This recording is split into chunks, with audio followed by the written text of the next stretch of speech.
Hello बच्चों, नमस्कार। स्वागत है आपका अपने परिवार अंकित एजुकेशन अड्डा पर।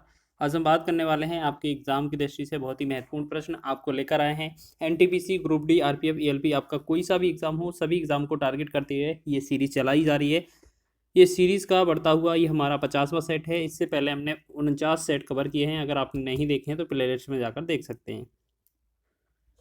आज जो है हम मेंसुरेशन में करेंगे स्क्वायर से रिलेटेड क्वेश्चन, वर्ग से रिलेटेड क्वेश्चन। वर्ग के 2-3 फार्मूले होते हैं, वो याद रख लीजिए आप। जैसे वर्ग का मतलब जो स्क्वायर होता है,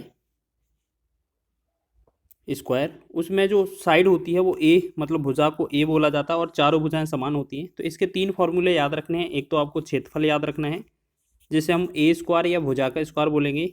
उसके बाद पेरीमीटर, जिसे हम परिमाप कहेंगे, परिमाप याद रखना है तो 4a हो जाएगा। और एक डायगोनल होता है विकर्ण, विकर्ण की बात करेंगे तो √2 और a इंटू में रहेगा साथ में। ठीक है, तो ये डायगोनल यहाँ पर बीच में होता है। ठीक है, किसी भी तरीके से बन सकता है। तो ये 3 आपने फॉर्मूले लिख लेना है। ठीक है, आप लिख लीजिए। चलिए अब बढ़ते हैं इसी के तरीके से, बहुत ही आसान तरीके से। एक वर्ग के विकर्ण की लंबाई देखिएगा। पूरी क्षेत्रमिति में क्या होता है, जो क्वेश्चन में दिया होता है वही फॉर्मूला लगा देते हैं। क्वेश्चन में क्या लिखा है, देखो, वर्ग के विकर्ण की लंबाई 18 सेंटीमीटर है, तो वर्ग का परिमाप ज्ञात कीजिए। देखिए, विकर्ण की लंबाई है तो विकर्ण का फॉर्मूला क्या होता है, √2a बराबर कितना दिया है, 18। ठीक है, और अगर हम a का वैल्यू निकालेंगे तो ये 18/√2 हो जाएगा, बटा में पहुंच जाएगा। इसे फिर परमीकरण कर देना है, √2 से गुणा कर देना है। तो a का जो वैल्यू आएगा कितना आ जाएगा, 18 गुणे में √2 बटा में √2 दो बार गुणा होगा तो ये 2 बनेगा। 2 एकम 2, 2 से 2 नम 18, यानी कि a का जो वैल्यू बना हमारा 9√2 बन गया। अब हमसे परिमाप पूछा था, देखिएगा परिमाप में क्या पूछा है, वर्ग का परिमाप कितना होगा सेंटीमीटर में। तो परिमाप क्या होता है, 4 इंटू ए होता है, तो मतलब 4 का गुणा करना है हमें बस 9√2 में। तो 4 नम 36 हो जाएगा, 36√2 इसका राइट आंसर बन जाएगा। तो ऑप्शन नंबर आपका डी इसका सही है। तो इसी तरीके से लगा लेना है। ठीक है, बस इसमें एक चीज़ याद रखना होता है कि जो क्वेश्चन में दिया जाए उसी फॉर्मूले का यूज़ करना होता है, जिससे हमें कुछ ना कुछ निष्कर्ष निकलता है।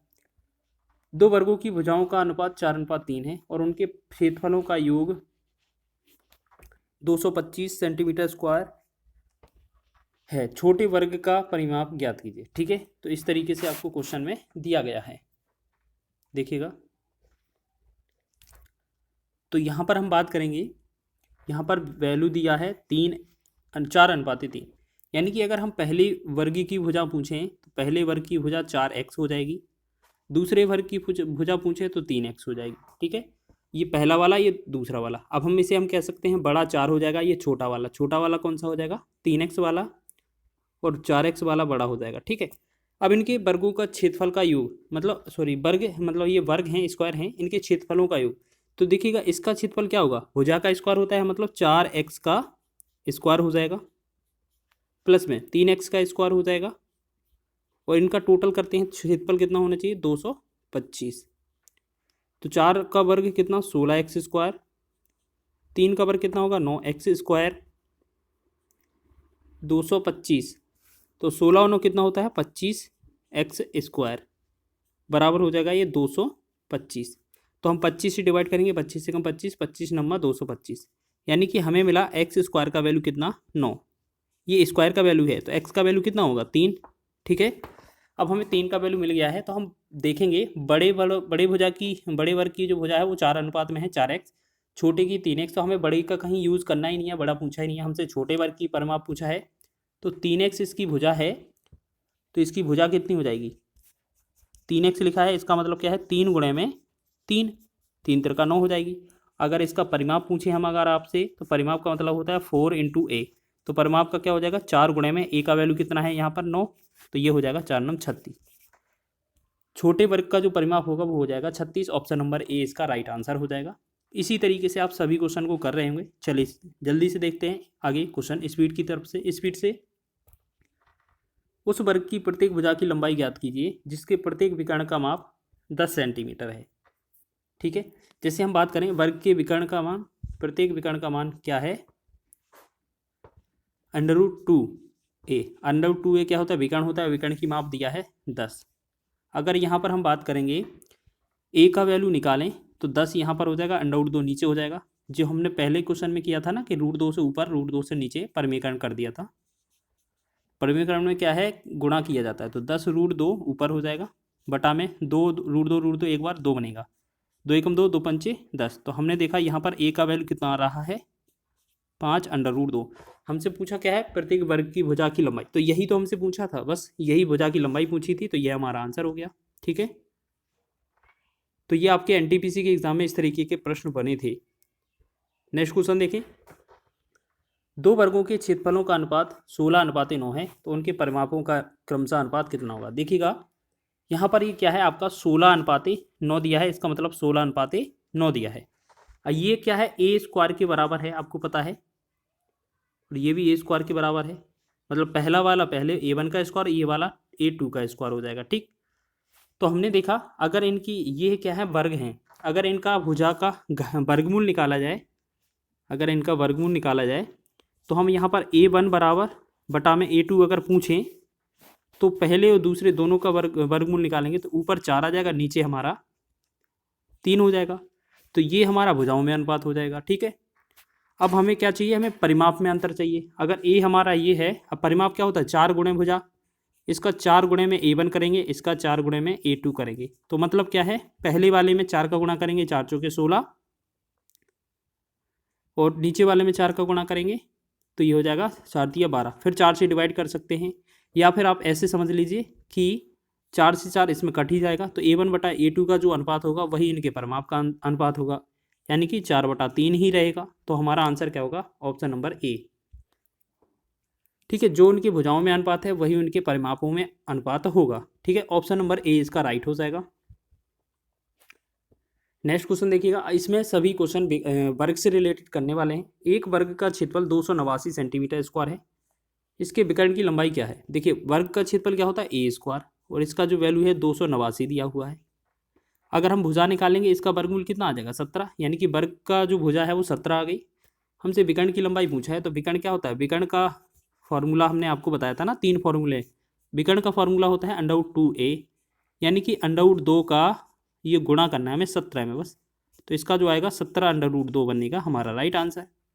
तो ऑप्शन नंबर सी इसका सही हो जाएगा। ठीक है, इसी तरीके से आपको बनाना है, बहुत ही आसान तरीके से ये क्वेश्चन बनते हैं। सभी क्वेश्चन महत्वपूर्ण हैं आपके एग्जाम की दृष्टि से, प्रीवियस ईयर एग्जाम में पूछे हैं। यहाँ पर लिखा है, एक कमरे के फर्श की लंबाई 3 मीटर और चौड़ाई 1 मीटर 50 सेंटीमीटर है। इसे फर्श पर लगाए जा सकने वाले अधिकतम संभव आकार के वर्गाकार पत्थरों की संख्या ज्ञात कीजिए। अब इस क्वेश्चन को हम मार्क लगाएंगे, ये बहुत ही इंपॉर्टेंट है। देखिएगा यहाँ पर क्वेश्चन में लिखा होगा वर्गाकार, बस इतना ही ध्यान रखना है। देखिएगा जो ऊपर वाली वैल्यू लंबाई और चौड़ाई दी है ना, तो लंबाई क्या है, 3 मीटर है, 3 को हम 100 से गुणा करेंगे तो ये सेंटीमीटर में हो जाएगा। चौड़ाई 1 मीटर 50 सेंटीमीटर है, इसका मतलब ये 150 सेंटीमीटर हो जाएगा। ठीक है, तो आपको देखो संख्या निकालने के लिए देखो ये पैटर्न इतना ही बनता है, हमेशा याद रखना। पत्थरों की संख्या निकालने के लिए जो हमारे पास ये हमारी अधिकतम लंबाई कमरे का फर्श है उसका हमें क्षेत्रफल निकालना होता है। तो क्षेत्रफल के लिए हम क्या करते हैं, लंबाई गुणा चौड़ाई, यानी कि जो 300 है और 150 है इनको तो गुणा कर देंगे। ठीक है, पहला तो काम ये हो गया। अब बटा में क्या आएगा, देखिएगा बटा में क्या होता है, वर्गाकार न्यूनतम मतलब अधिकतम वर्गाकार टाइल्स।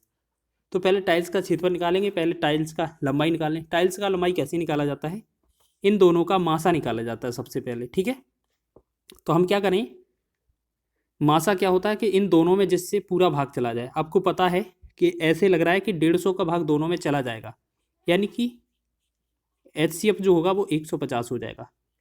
ठीक है, अब हम बात करें, एक HCF हमारा 150 आ गया, तो अब इस HCF से ये क्या है, एक वर्गाकार टाइल्स की लंबाई, वर्गाकार टाइल्स की एक किनारा या लंबाई हो गई।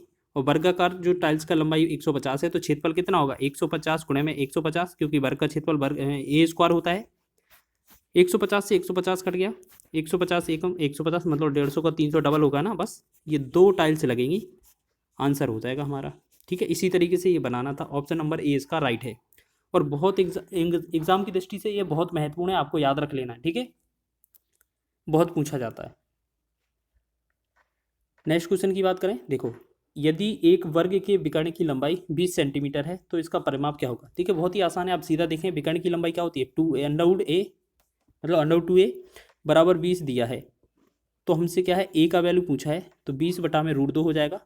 और जब इसे परमीकरण करेंगे तो √2 का ऊपर √2 का नीचे गुणा करेंगे, तो ए बराबर क्या होगा 20√2 बटा में नीचे क्या बनेगा 2, 2 से काटेंगे 10, तो हमारी भुजा क्या बन जाएगी 10√2।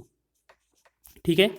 और अगर इसका परिमाप निकालना है आपको, तो परिमाप में क्या करना होता है 4a, 4a होता है ना फॉर्मूला, मतलब 4 का गुणा करना है हमें बस। ये 49 नहीं है, याद रखना, ठीक है, नहीं तो आप समझे कि 49 है। ये 4a है, मतलब 4 गुणे में 10√2, तो ये बनेगा 10 चौके 40√2। तो 40√2 कौन सा है हमारा। देखिए अब देखो दो क्वेश्चन कन्फ्यूज़ करने वाले हैं। क्वेश्चन में देखिएगा, हमारे पास क्वेश्चन में सेंटीमीटर लिखा है, तो हमारा आंसर सेंटीमीटर में होगा, क्योंकि दो ऑप्शन सेम थे ना, तो सेंटीमीटर वाला आंसर ही सही होगा। ऑप्शन नंबर ए इसका राइट है। तो ये आपका बेहतरीन क्वेश्चन था आपका एग्जाम की दृष्टि से। चलिए एक क्वेश्चन और देखते हैं। यहाँ पर लिखा है 8 सेंटीमीटर त्रिज्या वाले एक वृत्त के अंतर्गत इसकी परिधि को स्पर्श करते हुए बनाए गए एक वर्ग का क्षेत्रफल ज्ञात कीजिए। जैसे मान लेते हैं यहाँ पर क्या है, एक सर्कल है हमारे पास इस तरीके से, और यहाँ पर क्या है एक वर्ग बनाया गया है इस तरीके से। ठीक है, इस तरीके से वर्ग बनाया गया है।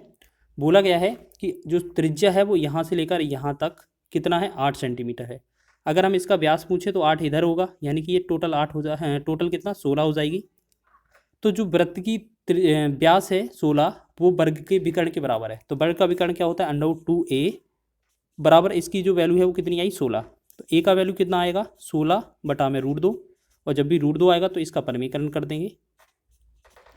तो हम क्या करेंगे a का वैल्यू निकालेंगे दोबारा, इसमें a बराबर 16√2 बटा में 2 नीचे आ जाएगा, √2 गुणा होकर 2 एकम 2, 2 8 16। तो भुजा का वैल्यू आया 8√2। हमसे पूछा क्या था वर्ग का क्षेत्रफल ज्ञात कीजिए। वर्ग का क्षेत्रफल क्या हो जाएगा, वर्ग का क्षेत्रफल होता है भुजा स्क्वायर। तो भुजा स्क्वायर क्या होगा 8√2 का स्क्वायर, सीधा 8 का वर्ग, देखो 8 का वर्ग कितना 64 हो जाएगा, गुणे में √2 का 2 बार वर्ग करेंगे तो ये 2 बनेगा, तो 64 दूना 128 बन जाएगा इसका राइट आंसर। ठीक है, तो ये हमारा ऑप्शन नंबर बी इसका सही हो जाएगा। देखिए कभी भी क्षेत्रफल निकालना हो तो हमें इतना भी करने की आवश्यकता नहीं है, हम थोड़ा और भी कम करेंगे तब भी हमारा काम बन जाता है, लेकिन आपको क्या है इतना ही कर लेना है। ठीक है, एक तरीका और बता देते हैं आपको, आपको क्या है एक तरीका और देख लेना है। यहाँ पर एक सर्कल हो गया, यहाँ पर एक हमारा, ठीक है, यहाँ पर इस तरीके से हमने क्या है इस तरह को पूरा मिला दिया, तो ये हमारा 16 का विकर्ण बन गया था। तो हमने देखा विकर्ण जो होता है √2a बराबर होता है क्या है 16। a का वैल्यू निकाला जाएगा तो 16 बटा √2 हो जाएगा। अब इसमें परमीकरण भी नहीं करें, जब अगर आपका क्षेत्रफल पूछा जाए तो परमीकरण की भी आवश्यकता नहीं है, बस सीधा क्षेत्रफल निकाल दीजिए। क्षेत्रफल क्या होता है भुजा गुणे भुजा या इसका स्क्वायर, मतलब 16√2 इंटू 16√2 एक बार और लिख देंगे। ठीक है, तो इसे क्या करेंगे 16 का कितना होगा 256, और बटा में √2 2 बनेगा, 2 से हम भाग करेंगे तो ये कितना बनेगा 128। ठीक है, तो इस तरीके से हमारा आंसर आ सकता है। तो ऑप्शन नंबर 20 का सही है। सभी को बताना है वीडियो कैसा लगा है। अगर वीडियो पसंद आया है तो वीडियो को लाइक करें, शेयर करें, चैनल पर नए हैं तो चैनल को सब्सक्राइब कर लें।